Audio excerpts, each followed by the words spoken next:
This talk will explore the role of aging in the response to sepsis.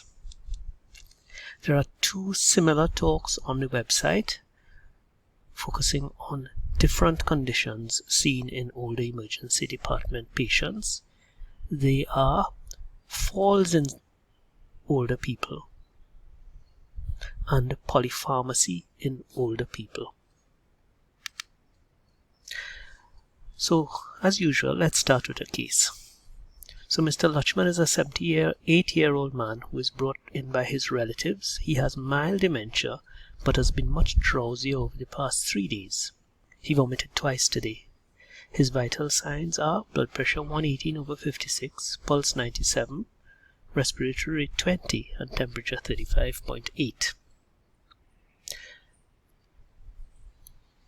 So what are your thoughts on this patient? I want you to focus particularly on his clinical signs and symptoms and how that might relate to infection in this older patient. You might pause the video so you can write down your thoughts, or at least organize them in your own brain, and then compare them to what we're going to talk about.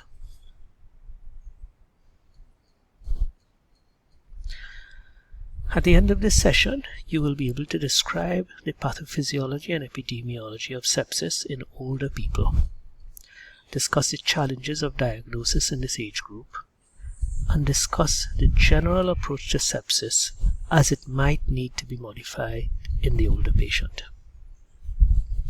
So, let's see if you can think up a definition of sepsis. For us, I'm going to guide you towards the Surviving Sepsis campaign. But when you're doing this, try to consider why this diagnosis may provide challenges, particularly in the older patient.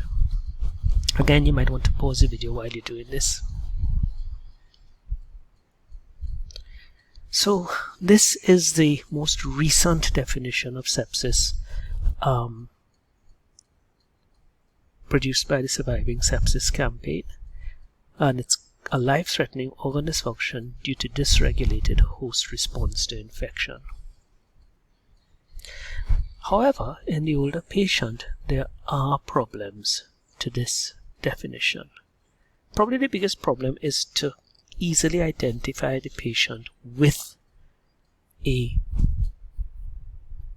systemic infection, and that is because in the older patient, all the organ systems do not respond to physiological stress as robustly as in younger people, and therefore the normal physical and vital signs that we expect to see in sepsis, such as fever, tachycardia, even hypotension, may not be as prominent in the older patient. And in addition to this, this creates a diagnostic dilemma for the physician, because if we go off the normal definitions, we may miss sepsis in older people or only diagnose it very late.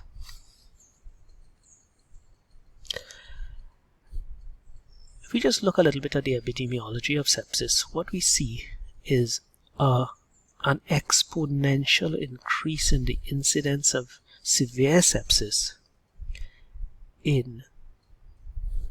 with increasing age. This is really important because now we have a condition that is hard to diagnose but actually increasingly common as you age, and therefore easy to miss with sometimes devastating consequences. Why does this happen? Well, a lot of this relates to the pathophysiology of the response to sepsis in the older patient. So when we look at the immune response, specific immunity is less well developed.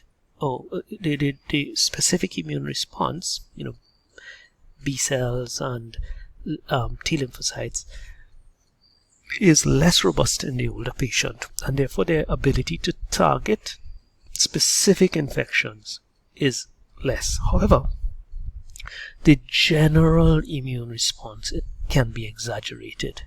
So patients may not present with specific responses to specific infections, but will have an exaggerated inflammatory response in response to any infection, which provides non-specific signs and symptoms, and also may create cardiorespiratory instability.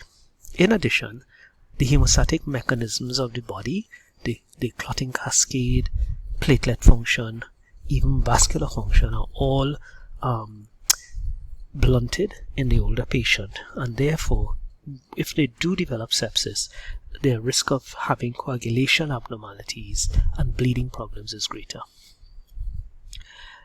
The respiratory system is often the source of sepsis in our older patient, but as we discussed in our lecture on the physiology of aging in relation to the respiratory system, lung function, gas exchange, and the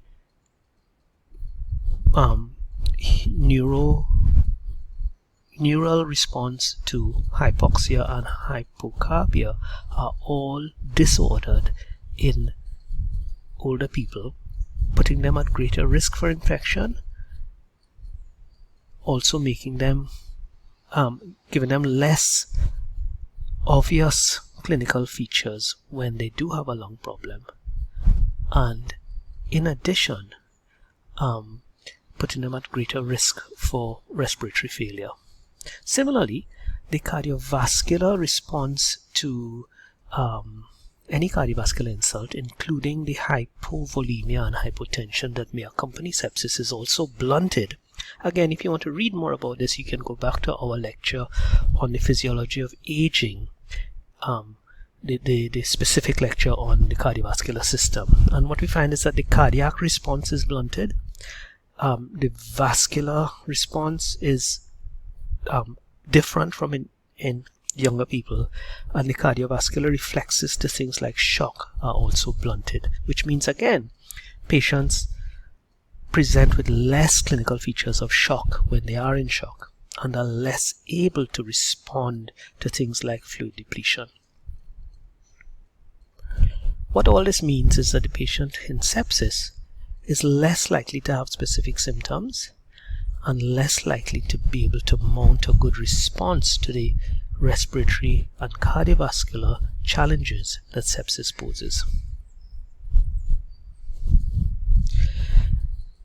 Here are some of the risk factors for severe infection in older people. And you can see actually acute confusion increases the risk of severe infection, endocrine problems, poor nutrition. We talked about the immunosenescence in the last slide, and things like poor physical barriers to infection, such as deterioration of the skin. In addition, patients with comorbid conditions, diminished cardiopulmonary reserve, age-related decreases in organ function may all exacerbate the poor response to sepsis in older people. And finally, as we talked about before, the general immune response may be exaggerated, which produces more of an inappropriate inflammatory response, which can make the response to sepsis even worse.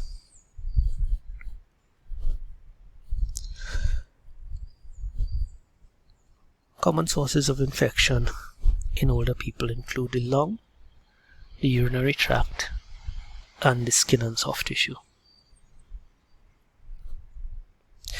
So what are the diagnostic criteria for sepsis? You may have heard of severe inflammatory response syndrome, which was initially used by the Surviving Sepsis campaign, but this has now been updated to the QSOFA. There are diagnostic challenges. Firstly, neither of these things define sepsis. You need to find your cause of infection, but they are supposed to be used to prognosticate and tell us which patients are likely to do better or worse. In older people, this doesn't work very well because their vital signs don't respond as quickly or as robustly as in a younger person. Therefore, when you're looking at things like high temperature, high heart rate, older people may not produce this. their overall presentation may be atypical, and therefore it's hard to diagnose infection. The inflammatory response, as we said before, tends to be non-specific, which doesn't help when we're thinking about locating the source of an infection. And on top of all that, they have poor respiratory and cardiovascular reserve, so they present in late but may deteriorate rapidly when they can no longer cope with the challenge of sepsis. So how do we manage these patients? The key cornerstones of managing sepsis is fluid resuscitation, supplemental oxygen where necessary, early antibiotics, close monitoring, and then identification and dealing with the source of infection. In the older person, this can be complicated by their cardiovascular fragility, meaning that we have to be very careful when we're giving them a fluid bolus, and may need invasive monitoring, or at least central monitoring using a non-invasive technique such as ultrasound. Their respiratory reserve is less, and it often leads us to have to make early decisions about how aggressive we're going to get with invasive ventilation, because if we don't monitor these patients early and manage aggressively, we may lose the opportunity. As a specific thing, we tend to use low tidal volumes and high frequencies when ventilating older patients, as this reduces the risk of ARDS. We need to think about which antibiotics are most appropriate, particularly to cover gram-negative and resistant organisms. And finally, bear in mind that in the old, very frail patient, sepsis may be a life-ending condition, and we do need to think about ceilings of care and decisions about how far we should go with each individual patient. How bad is sepsis in older people? Well, it can be pretty bad. The mortality can be as high as 36% versus 26% in younger people.